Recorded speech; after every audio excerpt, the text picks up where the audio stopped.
but as a voice for justice, human dignity, and sanctity of life in the nation that prides itself on constitutional democracy.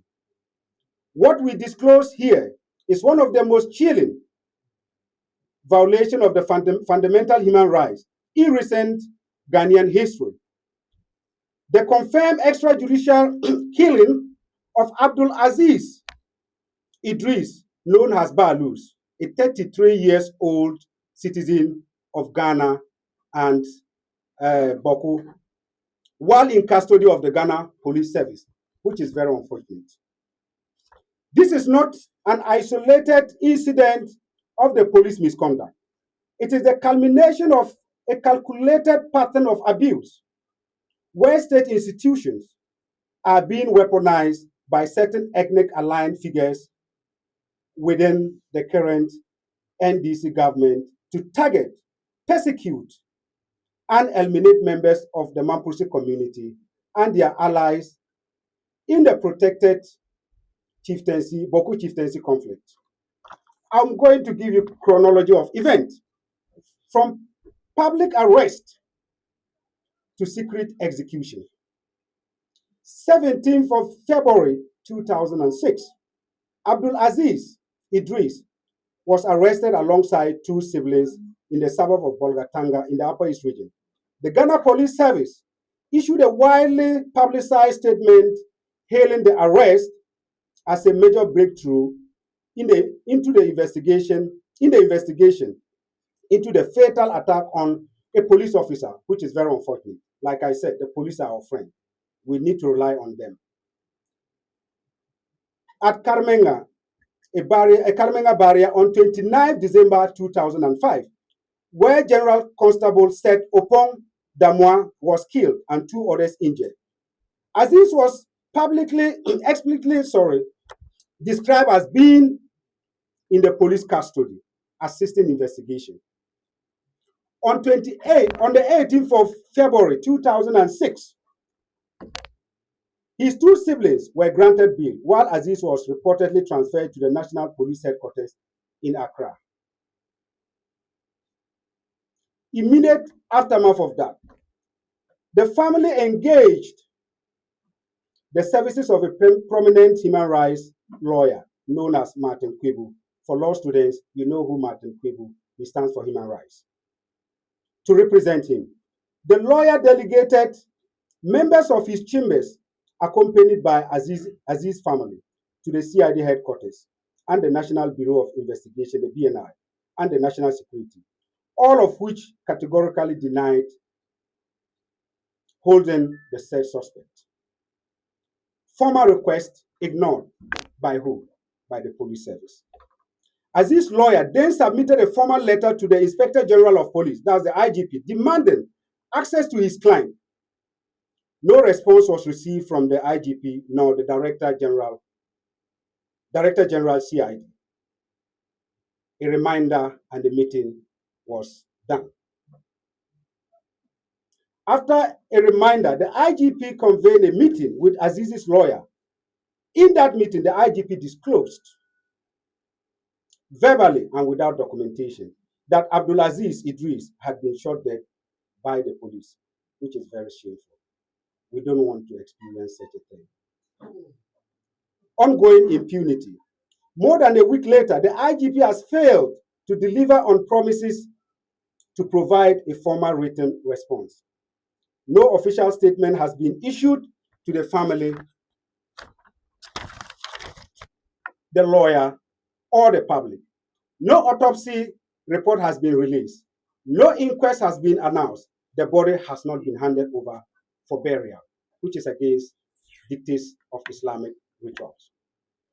A man whose custody was publicly affirmed by the Criminal Investigation Department has been summarily executed without trial, without charge, without judicial oversight, and without accountability. This extrajudicial killing, in its purest and most indefensible form, is a direct assault on Article 13 of the Constitution. That's the right to life. Article 14, that's personal liberty. 17, that's non-discrimination and fair trial, presumption of innocence. And 21, freedom of movement of the 1992 Constitution. The broader pattern of this event, from arbitrary detention to a targeted elimination.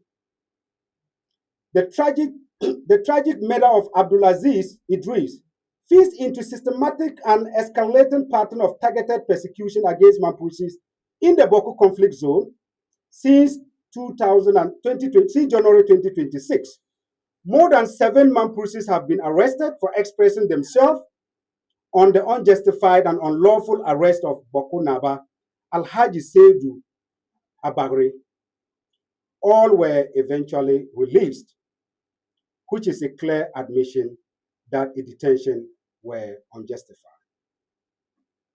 The architect of this targeted persecution, having failed to achieve their ethno-political objective through arbitrary and unlawful arrest, the approach has now shifted to extrajudicial persecution of key Mamprusi individuals and close associates, neighbors, using the police and other state apparatus to cover.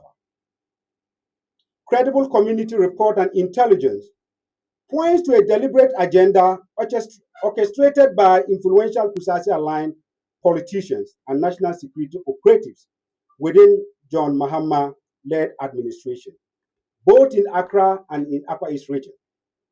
These individuals are accused of transforming the national security and the police apparatus into instrument of ethnic vendetta, identifying, profiling, surveillancing, and eliminating Mamprusi youth under pretext of national security. Key positions occupied by Kusasis at the national security are allegedly facilitating this targeting,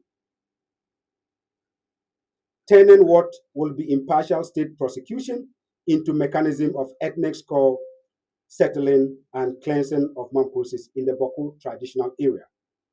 We urgently ask the government, the IGP, and the nation the following.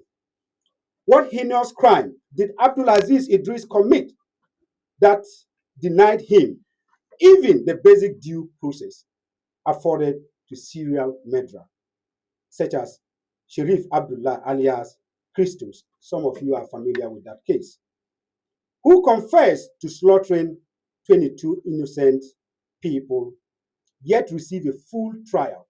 This is what democracy is about. Legal representation and sentencing only after proof beyond reasonable doubt in the WA High Court. Then my second question, who authorized the unlawful execution of an unarmed suspect taken into custody by the police? Under whose command? I ask this question. And please, before I proceed, I've seen inspectors here. I've seen the BNI here. We will share with you. We are interested in getting answers. So please, before we leave, I'll personally serve copies to the police so that they can assist in this. I'm concerned about human rights too, not just a native of Boko.